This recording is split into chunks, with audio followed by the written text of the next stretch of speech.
మంగళాంబ శ్రీమతి గండికోట సుభద్రం సద్గురు పరబ్రహ్మణే నమ. గురు బ్రహ్మ గురు విష్ణు గురుదేవో మహేశ్వర గురు సాక్షాత్ పరబ్రహ్మ తస్మై శ్రీ గురువే నమః. జై సద్గురు మహారాజ్ की जय. रामराम 8 सुभद्रम सद्गुरु महाराज की जय. आर्य रामाराव सद्गुरु महाराज की जय. श्री पंचदशी दुर्गा आनंद सरस्वती सद्गुरु महाराज की जय. श्री रामदेश सद्गुरु महाराज की जय. अचल बोध అసలు బాగా అసలు పోతుంది ఎరుకోత్పత్తి లక్షణం. ఎరుకోత్పత్తి లక్షణం భావం కృష్ణదేశ ప్రభువులు రచించిన అచల ఎరుకోత్పత్తి కండార్థాలు తుద నిర్గుణ తత్వ కండార్థాల్లో ఎరుకోత్పత్తి లక్షణం దీర్ఘ ఎలా వచ్చింది ఎలా పోతుంది అనే విషయం తెలుసుకున్నాం. ఇది 70వ పద్యం. మొన్న ప్రార్థన చేసుకున్నామండి హాస్టల్లో. అమ్మకి గ్యాప్ వచ్చింది. ఇప్పుడు 70వ పద్యం.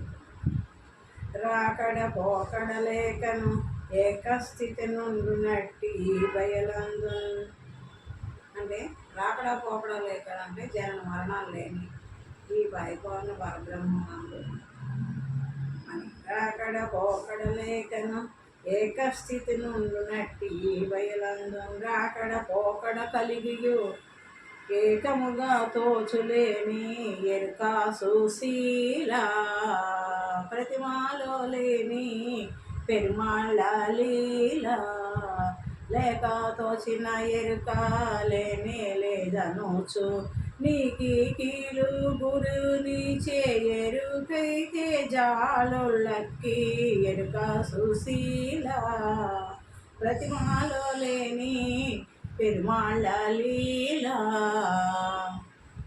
బాగా అర్థం చేసుకోవాలండి. ఇది ప్రతిమలో లేని పెరుమాళ్ళ లీలా అంటే పెరుమాళ్ళు ఉన్నారు, ప్రతిమలో ఉన్నారని మనం భ్రమస్తున్నాం.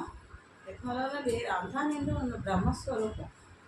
నామరూప కూడా కర్మక్రియలు లేనిది, రూపం లేనిది, నామం లేనిది, అంతా నిండు ఉన్నది. పిలిస్తే వాళ్ళకి దైవం అంతా నిండు ఉంది. ఉన్నది భగవంతుడే, లేదని కాదు. కానీ ఆ ప్రతిమలో ఉందని మనం భ్రమ చెందుతున్నాం, కానీ ప్రతిమలో లేదు, అంతా ఉంది. ప్రతిమలో ఉన్నట్టుగా మనం భావిస్తాం, కానీ అందులో చరణం లేదు కదా. ఒక విగ్రహం తెచ్చుకుంటే దానికి చలనం ఉండదు. మనం పెట్టుకున్నాం భగవంతుడిగా భావించి ఆ భగవంతుడి లక్షణాలు అందులో మనం చూసుకుంటూ ఆ కరుణ దయ ఆ ఆయనలో ఉందని మనకి ఆ గ్రేస్ కలుగుతుందని విగ్రహారాధన చేస్తాం. కానీ విగ్రహం అంటే అది మనం నిగ్రహం కోసం పెట్టుకున్నాం. బ్రహ్మ అంతా ఉంది, అంతా నిండు, ఇదంతా బ్రహ్మస్వరూపమే. ఇది తెలుసుకునే సత్తా మనకు లేక ఒక విగ్రహాన్ని పెట్టుకుని అది దైవంగా భావించి ఈనాడు మనం చేస్తాము. ఇది కొంచెం పెద్ద స్టెప్. మనం పైకెక్కిన జ్ఞానం తెలుసుకోవాలి. ఈ స్థితిని మనం అర్థం చేసుకోవడానికి ప్రయత్నం చేద్దాం. రాకడ పోకడ లేకను అది ఇంకోసారి పద్యం అర్థం. రాకడ పోకడ లేకను ఏకస్థితి నుండునట్టి బయలందును అంటే ఈ పరిపూర్ణ పరబ్రహ్మం అది. దీన్నే బయలు అంటారు. ఇది ఓపెన్ ప్లేస్, ఇదంతా నిండు ఉన్న బ్రహ్మస్వరూపం. ఇది దీనిలో దీనికి రాకడ పోకడ పుట్టుగా చావు లేనిది. ఇది ఆత్మనాశనం లేనిది, గాలిచే విసిరివేయబడదు, అగ్నిచే కాల్చబడదు అంటారు. ఇదే దీనిలో ఈ జన్మనలు రాకడ పోకడ ఈ భ్రమలు లేనిది. దీని ఎందు ఈ రాకడ పోకడ కలిగి ఏకస్థితిగా ఉన్నది. అనేకంగా మనం తోచబడిపోతుంది ఈ జీవ జగత్తులు ఏర్పడేది. అసలు నిజానికి ఏది లేదు, ఉంది కానీ అది అధ్యారోప జగత్ అంటారు, ఆరోపించబడుతుంది. లేదు ఉన్నట్టుగా గమనిస్తున్నాం. అది రాకడ పోకడ లేకన ఏకస్థితి నుండినట్టి ఈ బయలందు రాకడ పోకడ కలిగి లేకముగా దోచులేని ఎరుకా సుశీల ప్రతిమాలో లేని పెరుమాళ్ళ లీల లేక తోసిన ఎరుక లేనే లేదనోచు నీకి కీలు గురునిచ్చే ఎరుకైతే చాలు లక్కీ ఎరుక సుశీల ప్రతిమాలో లేని పెరుమాళ్ళ లీల. మంచి శీలం గల ఓ శిష్యుడా, ఉత్పత్తి స్థితిలో ఉత్పత్తి నాశనం లేకుండా సర్వకాలము ఏకరీతిగా ఉండే ఈ పరిపూర్ణ పరబ్రహ్మనందు ఉత్పత్తి స్థితి నాశనం కలిగిన ఎరుక అనేక విధములుగా దోచబడుతుంది. అది ఎట్లనగా దేవతా ప్రతిమలలో చైతన్యము లేకపోయినను ఉన్నట్లుగా భావించి ఉత్సవాదులు ఉత్సవాలు చేసుకుంటున్నట్లుగానే ఈ ఎరుక కూడా లేనిదే తోచబడుచున్నది. అలా తోచిన ఎరుక లేనే రహస్యము సద్గురుమూర్తి కరుణచే నీకు తెలియబడినచో ఎరుక లేకుండా పోవును. ఎరుక లేకపోతే మనకి ఆహం రహితం అవుతుంది. ఆ ఎరుకే ఆహం, జన్మరణాలకు కారణమైంది.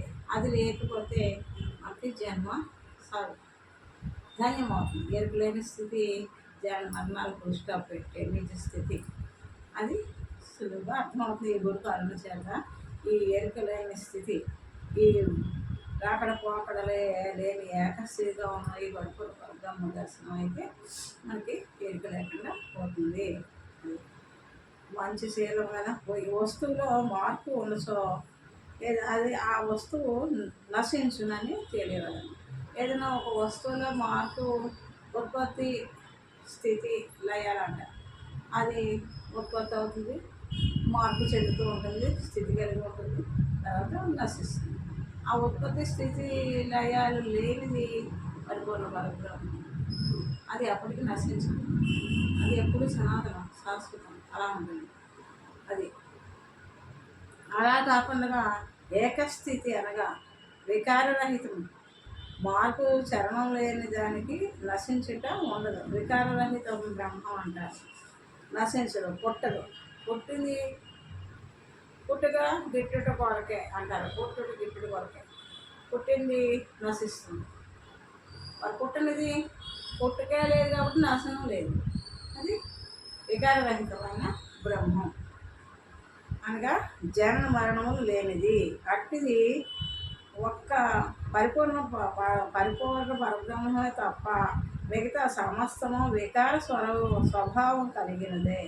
అందుకే వికారరహితమేవ ఈశ్వర అన్నాడు. ఏ వికారాలు లేదు ఈశ్వరుడు అంటే అంతా నిండి ఉన్న బ్రహ్మ స్వరూపము. వికారరహితమేవ ఈశ్వర అని పరిపూర్ణము. అదే పరిపూర్ణము. విగ్రహములు ప్రతిమలు మనచే తయారు కాబడినవే. మనమే తయారు చేసుకుంటున్నాం. విగ్రహాలు ప్రతిమలు మనం చేసుకుంటాం, మనచే కాబడినవే. అందులో ఏ రకమైన చైతన్యము లేదు. విగ్రహం రాయిలో చైతన్యం లేదు. అయినా అది దైవం అని భ్రాంతి లేని చైతన్యము మనము కల్పించుకొని అనేక విచిత్ర కార్యములు చేయుచున్నాము. విగ్రహాలు అందంగా తయారు చేసుకుని అందులో చైతన్యం లేనప్పటికీ ఉన్నట్టుగా మనం భావించి దానికి ఉత్సవాలు, పండుగలు అన్నీ చేసుకుంటూ ఆ భ్రమంలో ఉన్నాము. అది మనకు ఎప్పుడో ఒకప్పుడు అవి నశించున్నట్లుగా అది మనం చేసుకుని ఎన్నో కొన్నాళ్ళు దాంట్లో పట్టుతో తగ్గాక అవి నశించిపోతున్నాయి. అది నశించేది బ్రహ్మం కాదు. అంతా నిండి ఉంది బ్రహ్మస్వరూపం. చైతన్యం శాశ్వతం శాంతం వ్యోమాతీతం నిరంజనం నాదబిందు కళాతీతం సద్గురు తస్మై శ్రీ గురువే నమః అన్నారు. ఈ చైతన్యరహితం, అచల పరిపూర్ణం చైతన్యరహితం. చైతన్యంతో కూడింది అది ఈశ్వరత్వం. ఆ ఈశ్వరత్వం అది తెలుసుకోవాలి. ముందు ఈ దైవాన్ని తెలుసుకోవాలి. అంతా నేను బ్రహ్మస్వరూపాన్ని తెలుసుకొని ఇది ఒకటి చేసి ధారణాశక్తి అంటారు. అదే మనం ఏదైతే భావన చేసి ధారణలో మనం ధ్యానంలో ధారణాశక్తి కలిగి ఉంటామో అది మనం పొందుతాం. అలాగే ఈశ్వర చైతన్యాన్ని మనం ధారణ చేసి ఆ చైతన్య స్వభావం మనం కలుగుతుంది. శరీరం ఉందన్న భావన మనకు ఉండదు. ఆ ధ్యాన స్థితిలో వెళ్ళాలి చైతన్యం అంతా.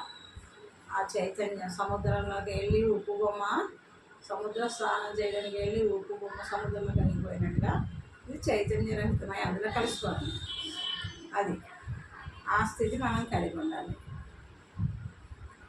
వికారరహిత ఈశ్వర మనమే తయారు కాబట్టి అందులో ప్రతి చైతన్యం లేదు. కానీ ఆపరుచు మనం జాతరలు ఉత్సవాలు చేసుకుంటూ ఉంటాం. చిత్రాలు కార్యాలు చేస్తూ ఉంటాం. తొలుకు ఎప్పుడో ఒకప్పుడు అవి నశించునని అట్లే ఎరుక లేనిదే ఏర్పడి పరిణమించి విచిత్రములతో వికారము చెంది తొదకు ఏమీ లేకపోయేది.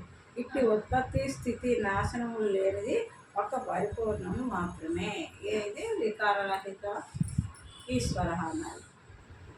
జై సద్గురు మహారాజ్కి జై.